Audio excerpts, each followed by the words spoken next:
Yeah, Lee Tork in Sons of Anarchy was probably a little tougher than Harvey Bullock, but yeah, no, it's great. It was interesting because at the TCAs, a critic asked that the show was really violent and it wasn't for young fans, which was I mean, anyway, my kids watched Lord of the Rings when they were 2 and loved it, you know.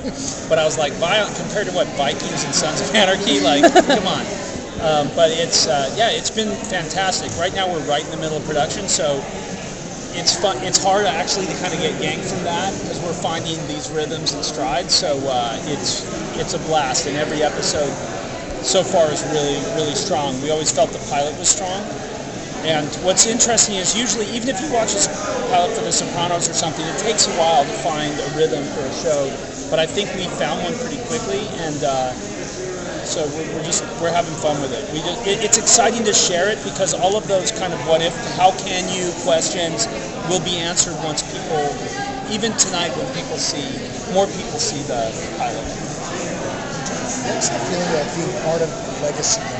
Massive. It's part of this thing. Absolutely, like you get a thumbprint on a world that's very important to a lot of people. So my only experience with Harvey Bullock prior was the animated series, and my kids would watch it as we drove up to our house in Oregon, and so I was familiar with that. But I obviously was going to make it kind of my own thing, but now you take your place on the shelf among all the other people who've had a kind of play in this world, and it's exciting. Really exciting.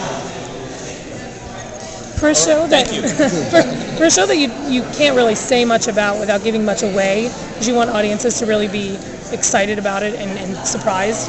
How are you describing it? How are you saying to people like why they should be tuning in? Why is this a show that is? No, it's interesting. I've never really been on a show before where you had to try and create say something like Terriers, which the title isn't really implicit of what it's. You have to generate all of that kind of information. You have to go, give us the pitch. It's like, you don't have to pitch Gotham.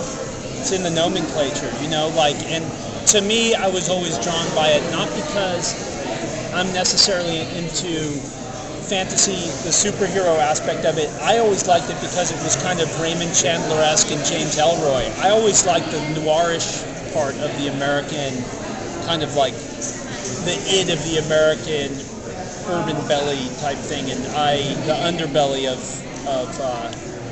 almost all.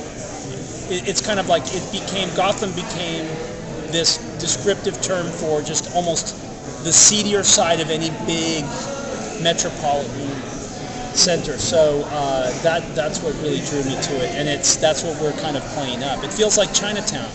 It feels a bit like he's Jake Geddes in Chinatown, and Jim Gordon comes, he's really idealistic, but he's partnering up with a guy who's kind of been through it and been beat down, but maybe he's got one good kind of, he's got a bit of goodness left in him, to answer it takes a guy like Jim Gordon to bring that back out in Harvey Bullock. What's the strength of doing the prequel series as opposed to diving right in the middle of it? I always felt that, like Don DeLillo, say, his fiction was always strongest when it was like, I'm going to take the Kennedy assassination and invent possible scenarios to lead up to, we know what happened, we know the events of that day, so it gives you really something. The hardest thing when inventing a narrative storyline is beginning, middle, you already have these kind of tent poles to hang from. So I just think that it's a big advantage and the challenge would be, say, like from what you had asked before, people know. Look, we know that at some point Batman is Batman and the Penguin is full. The Penguin doesn't fight the moniker of the Penguin. He learns to embrace it and become it. We know we're going to get to that point. So I don't think there's suspense about will the Penguin survive this episode? How do you build that kind of suspense? But it's just like, oh my God, if only for that we wouldn't have had all of this, If Hitler would have been accepted to art school in Vienna, what if, or something. So that's part of the fun of this. What do you think about the explosion of all the DC adaptations this season? Do you Crazy. think that's helpful to your show? I think high tide floats all boats.